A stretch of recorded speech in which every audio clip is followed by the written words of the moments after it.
안녕하세요. 오늘은 바이든 취임에도 중국이 긴장해야만 하는 이유라는 소식을 전해드리겠습니다.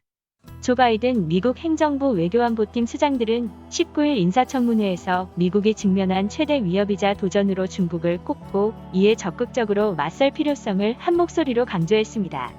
중국을 적국으로 규정한 장관 지명자도 있었습니다.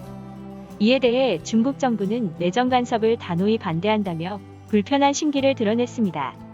로이드 오스틴 국방장관 지명자는 미국이 대외적으로 직면한 가장 중요한 도전으로 중국, 러시아와 가속화하는 경쟁에 따른 안보 지형을 들면서 이에 대응하기 위해 국방력을 강화할 필요가 있다고 했습니다. 중국이 인도태평양 지역에서 해군력을 강화하는 움직임에 대해선 중국의 군사력 현대화는 공격적이고 강압적인 조치들과 함께 인도태평양 지역은 물론 전 세계에서 점점 더 시급한 도전이 돼가고 있다고 지적했습니다. 이와 함께 태평양 억지력 구상의 추진, 국방기술 분야의 진전, 영내 미군의 역할 강화 등을 중국의 해군력 강화에 대응하는 구체적인 방안으로 언급했습니다. 토니 블링컨 국무장관 지명자도 중국이 지정학적, 외교적, 군사적, 경제적으로 가장 큰 도전이라는 의원들의 지적에 동의하며 미국이 강한 입장을 취해야 한다고 말했습니다. 도널드 트럼프 행정부의 대중국 강경책에 대해서는 그가 진행한 방식에는 동의하지 않지만 기본 원칙은 올바른 것이었다고 인정했습니다. 신장 위구르족에 대한 인권 탄압 문제에 대해 취임 후 30일 내에 어떤 조치를 취하겠느냐는 질문에도 강제 노동으로 만들어진 제품을 사지 않고 탄압에 가담한 기업들의 수출을 막아야 한다며 트럼프 행정부의 조치와 크게 다르지 않은 답변을 내놨습니다. 관세 폭탄과 제재의 칼을 휘두르며 중국을 압박했던 트럼프 대통령의 거친 방식을 따르지는 않겠지만 대중국 강경 기조 자체는 바이든 행정부에서도 이어질 것임을 시사하는 대목입니다.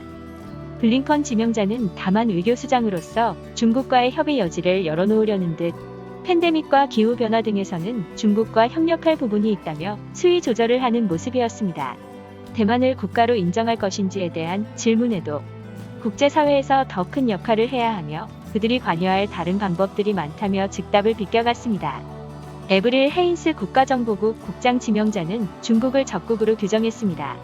그는 중국의 불공정과 불법, 공격적, 강압적 행동뿐 아니라 인권 침해에 더 잘 대응할 수 있게 하는데 정보력을 활용하길 원한다고 말했습니다.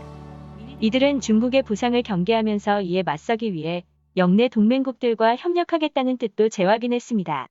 블링컨 지명자는 미국의 국내 총생산이 전 세계의 25%를 차지하지만 파트너 및 동맹국들과 합치면 70%대까지 커진다는 점을 언급했습니다.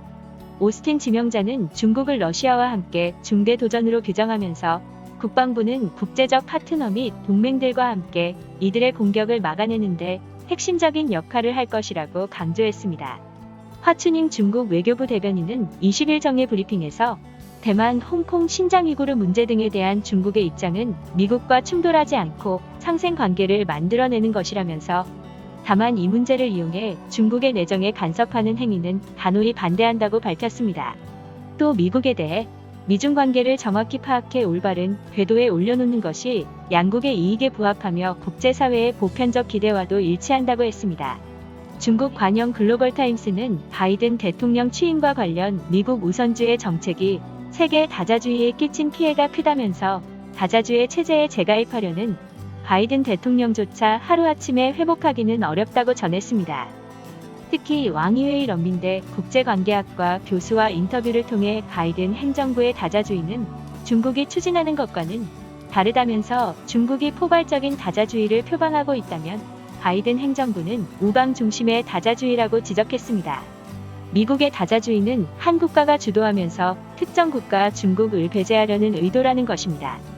오늘의 추천 영상은 중국 중앙당 교수반 시진핑이 된 이유입니다. 감사합니다.